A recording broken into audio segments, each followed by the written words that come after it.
Thanksgiving for Emily Ann. Story by Teresa Johnston. Illustrated by Vanessa Brantley Newton.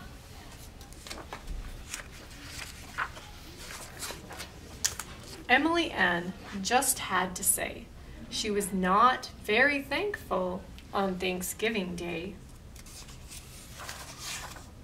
Her brother was mean. Her sister a bower. So her brother has a no girls allowed sign on his door. And her sister is ignoring her. And with Grandpa in town, she slept on the floor.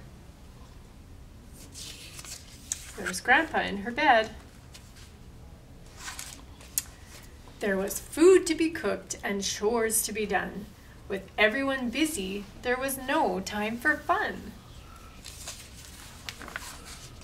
So Emily Ann, feeling alone and quite sad, chose not to be thankful and instead be a bit bad. She's off to do something naughty. So she snuck into the kitchen, past mashed potatoes and pie, wiggly cranberry jelly, and the rolls piled high. She ducked by the table to play a funny trick, so she reached for the turkey to hide it real quick. But her mom, who was cooking, saw her reach for the plate. Why, what a big helper, Emily Ann. You're so great.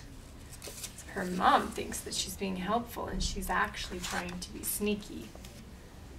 Her mom kissed her cheek and sent her straight through the door into the dining room with the shiny wood floor.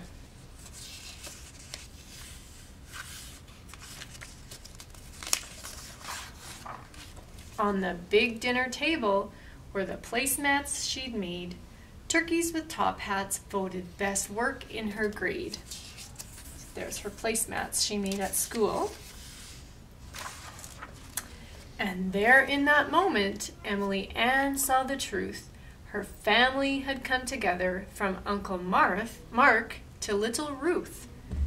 Cousins Austin and Julie, even great-grandma was there, cuddling Henry with his soft curly hair. That must be great-grandma cuddling the baby. And she was a piece of it, from her top to her toes. They really didn't matter, all her Thanksgiving woes. So now she's kind of changing her mind and deciding that maybe Thanksgiving isn't so bad.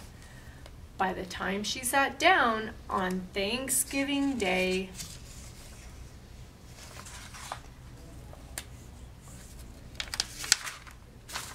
I'm thankful for family was all she could say.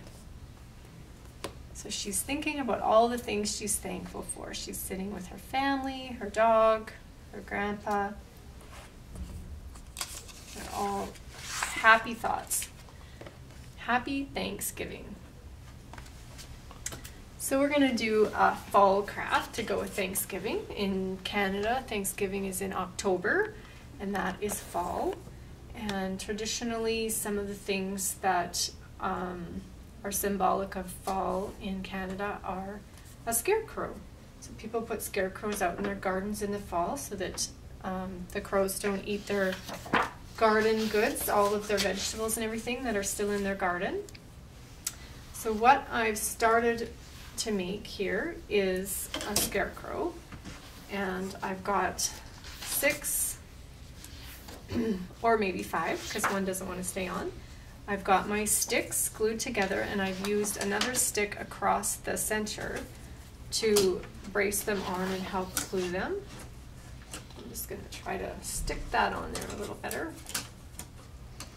So what might work for you at home is if you put a piece of tape on there to try to help it till the glue sticks.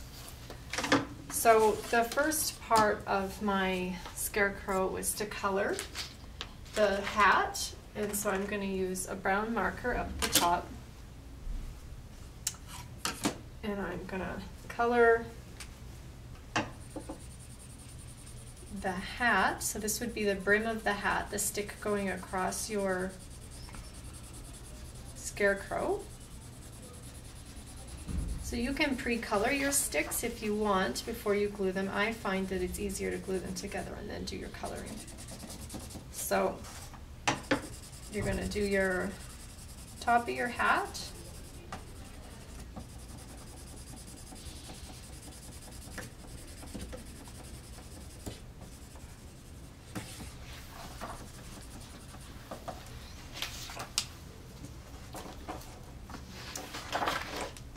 So then your next part that I like to do is the eyes.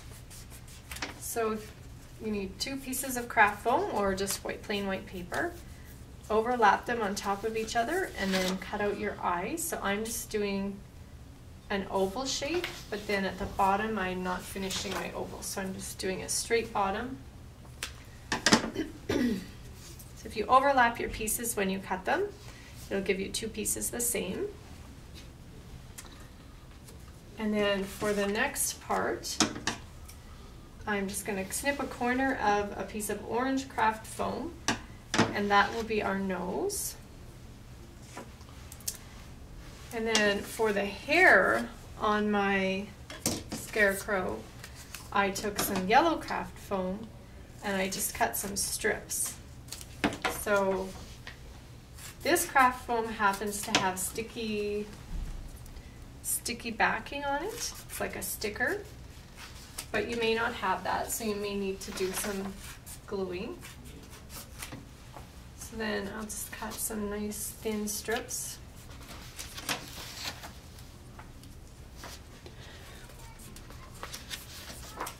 And also out of the yellow, I cut a star for the corner of the scarecrow's hat.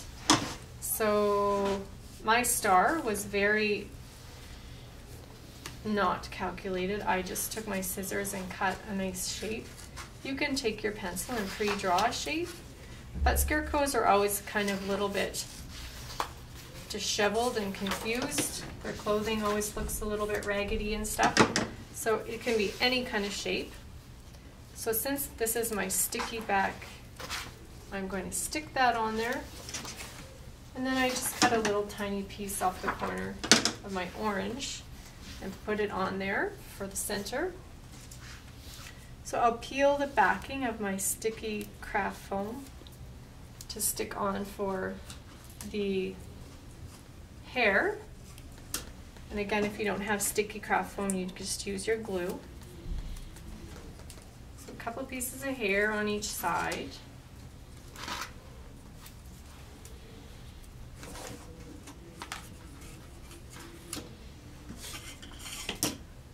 There's some pieces.